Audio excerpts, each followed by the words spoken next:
What's up, everyone? Welcome back to Torchlight with Wiley. Hold on, I'm just fishing here. Wait for it. Oh, come on. Come on. So I've been doing a lot of fishing recently, because, you know, it can be useful to have a couple fish for your pet. You really just gotta wait for it to kind of turn sort of purple like that. There you go. It's real easy, I think. So yeah, I'm back here playing my engineer. Sorry, I've been on hiatus for a couple days here. I just got a new job out in town, and it's just been really hectic doing all the training and stuff like that. Jobs suck. Avoid them for as long as you can. That's my opinion. Oh yeah, take that, you skeleton bastards. So yeah, let's see, I'm gonna be trying to get one of these quests done today, hopefully. See how far we get here. Kind of like compulsively picking up gear, which I always do at the beginning of games like this. What do you call this? Third-person action RPG, I guess. Really? I don't know, I sort of feel like grabbing every piece of common gear is kind of a useless practice, because it just barely sells for anything, you know. Whoa, wait a minute, what was that? Is that does it always do that? Oh, I guess so. Interesting. This is more area of effect than I thought. So yeah, I've been kind of playing around with different skill. What? How did that go up there? What is this thing? Oh, I can't use them. I need to be a higher level. I'm really looking forward to this. This new hammer, bumping up my damage a bit.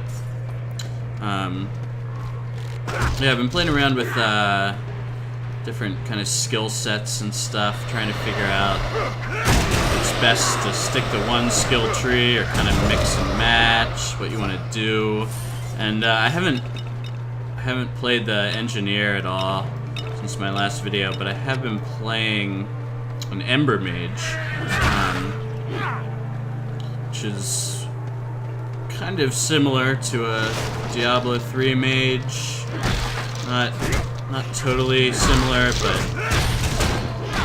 but it's got some of the same strategies. And so what I've been sort of finding is useful is, you know, you want to stick to one skill tree for your sort of damage abilities, but then you usually have to swap. Usually have to use another skill tree for your sort of stun or slow abilities. At least with the Ember Mage and the Engineer. Because, for example, you know, right now I'm sticking with the Blitz skills. That's all I've got so far, and these are mostly damage skills. Although later on I will have some stun skills, but I might put a point into Shield Bash next, which will let me build up charges to do extra damage, which is useful, and also it causes knockback. So anytime I'm getting overwhelmed by mobs, lots of mobs, I can use that. Whoa, Mimic! Take that, you bastard. So yeah, anytime I'm overwhelmed, I can just sort of bash some of the enemies back, give myself a little room. So that's the one thing you have to watch out for, you know, in games like this. A, gotta watch out for the champions. They're always gonna be a pain in the ass, but then even more so, gotta be careful when you're just completely surrounded. That's when you know, your damage is gonna start to get your ass kicked. Okay, so I think I found this dude last episode, and he was telling me to find this tranquil sensor. I'm actually not sure where I picked that up. It might have been that purple thing I just grabbed there. Let's see, did I find anything else purple? It looks like that's what it was. So I just found that from a dude right here. I'm gonna go ahead and give that to him. So let's see what we got. Now the Let's see. 53 damage and 2 critical hit, or 57 and 6 physical. I'm gonna go with that. Nice. Sweet. Nice. It's like a Buster Sword almost. It even has a materia slot. So yeah, God, what was I just talking about? My memories. So piss poor these days.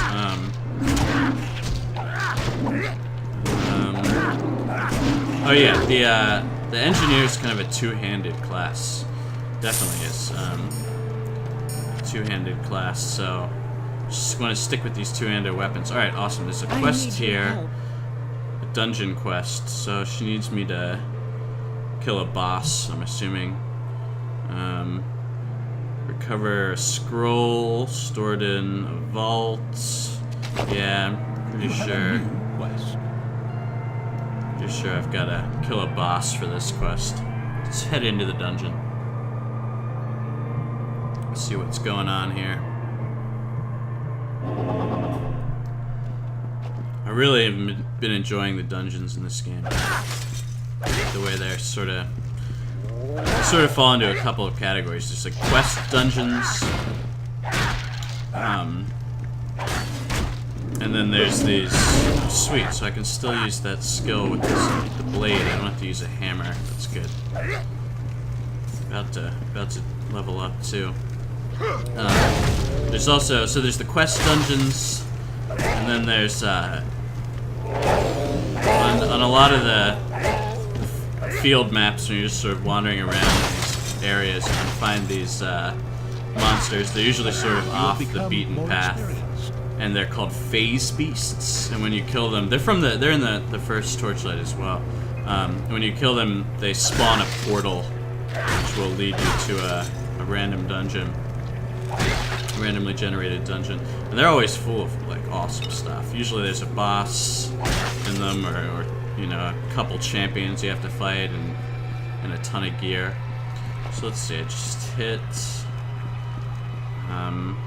Now, I've been so focus increases elemental damage and mana, which could be kind of useful, except I don't really do any elemental damage, I don't think. Well, fire damage, I guess. So I guess putting a point in focus every once in a while would be useful. So really all 4 attributes are pretty useful for the engineer, which I like. So yeah, I'm gonna go ahead and I'm gonna put a point in shield bash. That may end up not being the best idea, but I have 3 levels to change my mind. So sort of, oh, you know what? I have to, requires me to equip a shield. Of course. Was not thinking about that. Well, that's alright. Well, probably. So, damn, I was not thinking. So Aegis is more for if you're using a one-handed weapon and shield, I suppose. What do I want to do about this? You know what, let's go back to town and see if I can find myself some gear. See if I can get a decent one-handed weapon and a shield. Yes. So I don't have any one-handers, do I? No. Let's see. So I've got 57 currently. Let's see, this one's 46, 42, 47. It's two-handed. That's two-handed. Looks like I might want to go with this knuckle. Now let's see. Now this requires an axe, sword, hammer, or polearm, so I want to probably stick with one of those. Looks like the arming sword might be my best bet at this point. So yeah, let's go ahead and pick up one of those. And then I also need a shield. Got 9, 8, 8, 8, 7, 40 knockback resistance, 47 block, 4 mana, 4 mana. Let me go ahead and grab this one. And then I'm going to make that my secondary weapons. Sweet. Alright, I won't worry about other gear for the moment, because I'm not really worried about dying at this point.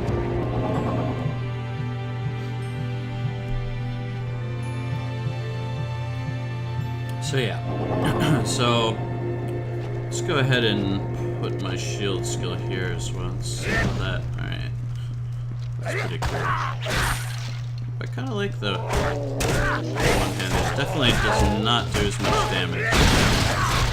Always got my spell for that. Heck yes.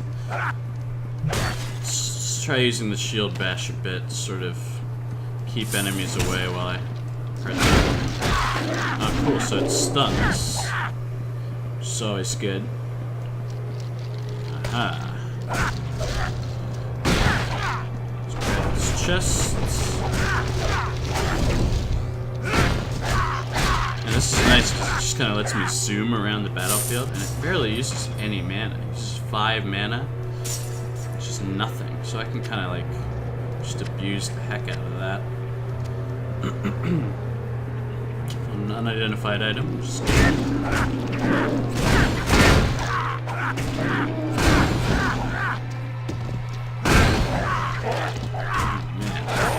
So, sort of seems like the shield bash is mostly useful for like both as like a rush and as a stun. Whoa, slimes!